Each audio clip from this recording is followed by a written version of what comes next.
Bom, pessoal, dando sequência aí na atividade que o Weimar nos solicitou, né? Aqui quem vos fala é Irle José Araújo Castelo Branco, eu sou acadêmico, né, do curso de licenciatura em Física, e essa disciplina é Física Matemática. Então, uma das emendas dessa disciplina é Equações Diferenciais Ordinárias. Então, eu vou trazer para vocês aqui uma atividade, apenas um exemplo, né, de aplicação na física, né, com relação a equações diferenciais ordinárias.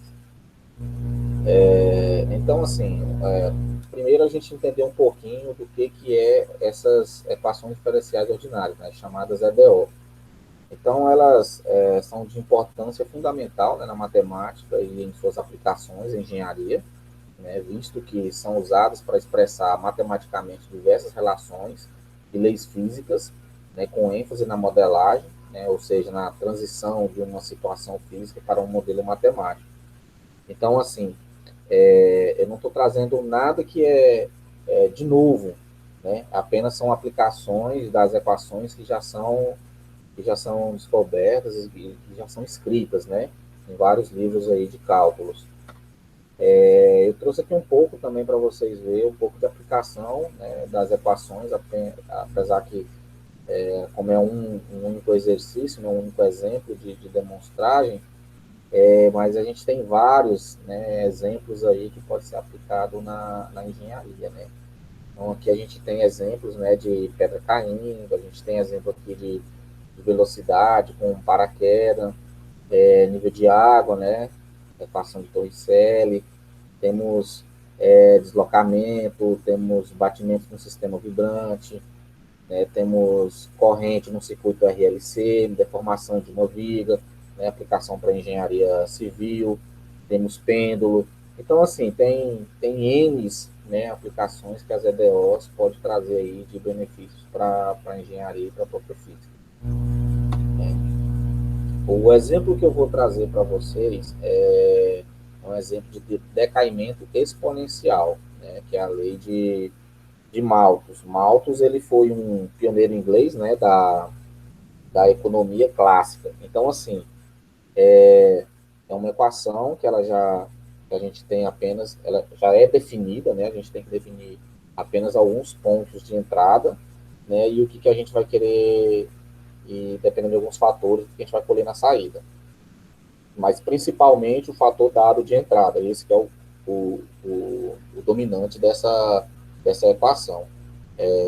Malthus também tem a outra expressão dele, né, outra equação, que é a de crescimento exponencial, né, no caso, para calcular crescimento de taxa de população nesse segmento, né?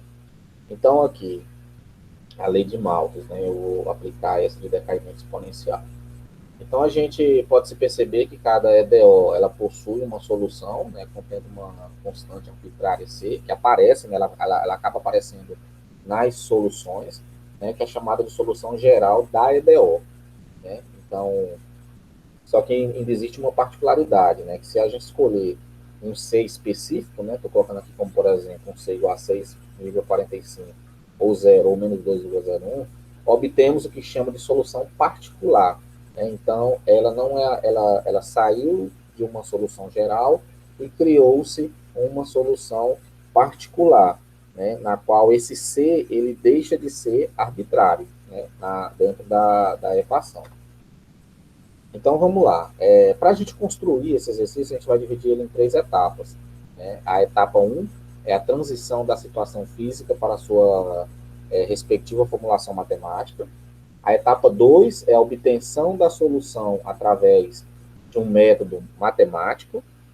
Né? E temos a etapa 3, que é a interpretação física dos resultados. Certo? Então, pessoal, vamos lá. O nosso problema é o seguinte: uma aplicação, um exemplo de aplicação, e a nossa problemática é radioatividade, decaimento exponencial. Então, vamos lá. dada uma certa quantidade de 0,5 grama de uma substância radioativa, encontre a quantidade que estará presente no instante posterior qualquer. Considere K menos 1,5. Então, esse K ele vai aparecer lá dentro dessa equação. Então, nós temos alguns dados de entrada aqui. Com essa equação formulada, depois do passo 1, da nossa etapa 1 da elaboração desse modelo, eu poderia colocar aqui qualquer entrada, né, de quantidade de grama aqui de uma substância radioativa, qualquer uma. E eu também poderia variar esse K aqui para qualquer valor, né, que ele seja negativo, para que se tenha um resultado de decaimento, né, mas para qualquer substância da tabela periódica eu poderia usar aqui, né, depois dessa equação já pronta, com a equação pronta com esses valores, eu jogando esses valores. Então vamos lá. A gente tem então aqui uma informação física, né, que experimentos mostram que a cada instante uma substância radioativa se decompõe segundo uma taxa proporcional à quantidade dela presente, né? Ou seja, então você tem um valor inicial e que no decorrer de instantes de tempo essa taxa ela vai diminuindo. Esse valor que começou lá em cima não é mais o mesmo a partir de um tempo de um t igual a zero, né? A partir desse tempo para frente ele não é mais aquele valor inicial, ele se decai, certo? Então a gente tem essa informação física aí. Então a nossa etapa 1 é o quê? Elaborar um modelo matemático, né? Uma equação diferencial do processo físico que a gente está se aplicando aqui no nosso exemplo. Então vamos lá. Eu tenho aqui, então eu vou colocar as minhas entradas, né? Então eu tenho um y de t que vai ser o quê? Minha quantidade de substância no instante de t qualquer, certo? Então a minha taxa, né, temporal de variação vai ser o quê? Um y de t, vai ser uma derivada de y em relação a t, né, que eu vou ter a proporcional a yt, né? Então nesse segmento, a constante de proporcionalidade será o quê? O K, né, que foi aquele valor que a gente deu lá no início de entrada. Então, eu vou ter o quê? Eu vou ter uma derivada aqui, né, de dy dt, que é igual ao quê? A ky, certo? Apareceu essa constante.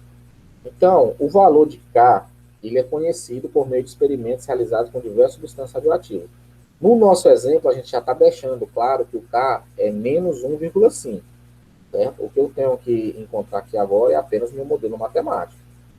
Então, eu fazendo essa derivação aqui, ó, dos dados de entrada, que eu já falei lá anteriormente, que é 0,5 gramas, né, de uma substância, não especifiquei qual seria, apenas o dado numérico, né, da substância, com o tempo inicial de zero, né? Então, IK equivale a menos 1,5. Então, vamos lá. Eu estou dizendo, então, que no meu instante zero, né, aqui, ó, no instante zero, eu tenho o meu valor máximo que eu dei de entrada, que é o 0,5 gramas da substância. O valor aqui, pessoal, poderia ser qualquer outro tipo de valor, né? O valor que for definido lá no exemplo, a gente traz para cá como valor inicial, certo? Então, aqui a nossa etapa 2 é o quê? Mostrar a solução dessa equação, da solução que a gente teve, né, da equação matemática. Então, o que? Essa EDO, ela constitui um modelo para um decaimento exponencial e possui a solução geral com a constante arbitrária C, porém com o valor definido para K, né? Então, fazendo essa derivada aqui, né, que se a gente jogar pela regra da cadeia, a gente vai chegar nessa expressão, onde eu tenho meu yt igual à constante arbitrária, que ela aparece agora, né, exponencialmente elevado a K, né, eu tenho o valor de K, que ele aparece, que vai ser a minha constante, no T de tempo, que vai ser um tempo qualquer, um tempo instante qualquer que eu vou definir. Eu vou olhar e verificar qual seria o valor que se obtém. Então, vamos lá. Eu trouxe ela novamente aqui em cima, né, para a gente não perder ela de memória. Então, aqui, ó, usemos agora a condição inicial para determinarmos C, né? A gente vai ter que determinar esse C. Então, isso nos faz concluir que, dessa forma, a solução particular que governa esse processo é. Então, vamos lá. Eu falei que, inicialmente, eu tinha lá o y de t, né, que era igual a quem? ao 0,5. Então, está aqui, né? Então, se eu falo que o y no instante de 0 é igual a c, então eu estou dizendo que esse c ele é igual a 0,5, pois também é um dado meu de entrada, lá anteriormente que eu coloquei. Então, essa minha solução geral, ela fica como? Ela fica y de t igual a 0,5, dado que eu coloquei lá atrás, exponencialmente, né? Aqui, nessa aqui ficou faltando um exponencialmente. Exponencialmente elevado em a k, que é o valor que eu já defini também para nesse exercício, que é menos 1,5, num t instante qualquer, certo? Então, isso aí, a gente chegou à nossa formulação, e aqui agora é o quê? É interpretar resultados, jogar o quê? Valores. Então, a gente jogar valores, certo? Então, aqui, ó, a nossa a nossa fórmula geral é essa, né? Y de t igual a 0,5 exponencial de kt, onde diz o seguinte: a gente olhando de cara para esse valor aqui, para essa expressão, a gente sabe que se eu jogar zero aqui, eu vou ter um e de exponencial 1. Ou seja, eu vou ter o valor máximo de decaimento dessa substância. Ou seja, no instante zero é o meu valor máximo do decaimento que eu tenho, né? É tanto que aqui, ó, no gráfico, se a gente perceber aqui, ó, no zero, eu tenho o quê? Meu valor máximo, que é o 0,5. O valor de dado de entrada que eu coloquei lá. Poderia ser qualquer outro valor, pessoal. Tá? Meu exemplo foi 0,5. Certo? Então, o limite, né, de y aqui, ó, à medida que t ele varia ao infinito, né, aqui, ó, ele varia ao infinito aqui no x, ele tende o quê? A zero. A gente percebe que a nossa curva começa no valor máximo de dado de entrada e vem diminuindo até chegar aqui, tem na tendência de zero. Como que eu consegui chegar nesses valores aqui, tá, pessoal? Jogando na fórmula que a gente conseguiu chegar. Então, peguei o zero, joguei aqui, peguei o 0,5, joguei no valor de t, né? Aqui o K já é fixo, tá, pessoal? A gente colocou lá o K, que seria menos 1,5, tá? Então, para montar isso aqui, eu vou mostrar para vocês, eu trouxe rapidinho aqui, tá? No,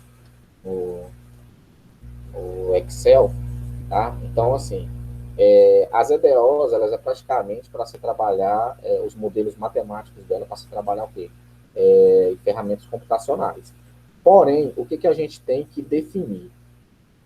O que se tem que se tomar em conta é qual método a gente vai utilizar para cada determinada solução, quais são os valores de entrada, né, que o usuário vai estar colocando, que são valores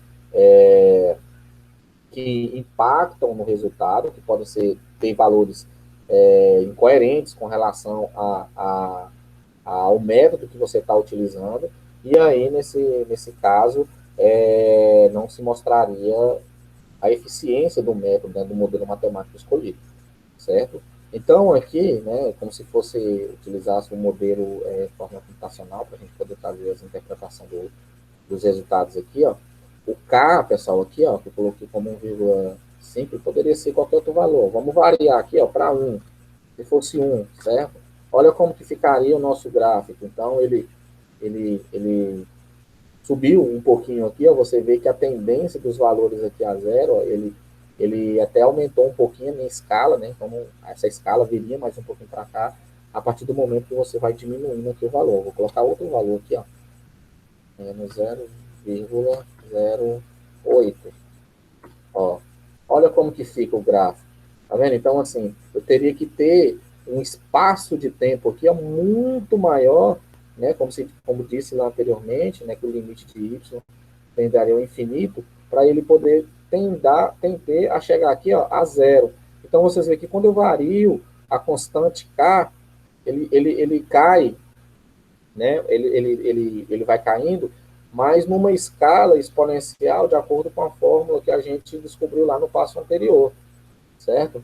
Então, esse valor aqui ele vai ser maior quando esse K também ele se tem que ser o que? A maior. Vamos colocar aqui como se fosse menos 2. Olha como fica. Então, assim, praticamente num instante de 2,5 para 3 segundos aqui de tempo, você tem praticamente essa constante, ó, Ó, no 3 aqui, ó, eu tenho 0,001, né, de decaimento dessa substância que a gente aplicou aqui nesse exercício. Então, pessoal, eu trouxe essa aqui para vocês o Excel para mostrar também como a gente pode interagir, né, computacionalmente com as equações que a gente vai trabalhar. E o meu exemplo é esse, né? Então eu trouxe aqui para vocês um exemplo de decaimento exponencial, né, de uma substância qualquer, não especifiquei a substância, para uma substância qualquer, e trazendo aqui a interpretação dos resultados, certo? Eu mostrei para vocês lá que eu poderia colocar qualquer valor de K, e também eu poderia variar essa expressão para qualquer valor da entrada que eu coloquei lá, que eu, no meu exemplo aqui, eu utilizei 0,5 gramas, mas poderia colocar qualquer valor, certo? O que eu tenho que obedecer é que esse valor de K tem que ser negativo para ele poder ser decaimento. Porque se ele for um valor positivo, então ele já vai se entrar numa outra forma da lei de Malthus, que é onde se ele vai ser interpretado como crescimento exponencial, certo? Então, pessoal, essa é só colocar aqui para vocês, caso alguém precise, né? O, os dados aqui finais, né? Então, assim, agradeço a atenção de vocês, né? Espero que tenha sido claro o vídeo, né? E que tenha tirado algumas dúvidas aí com relação à aplicação de EDO, seja ela na física ou seja ela na engenharia, tá bom? E é isso aí.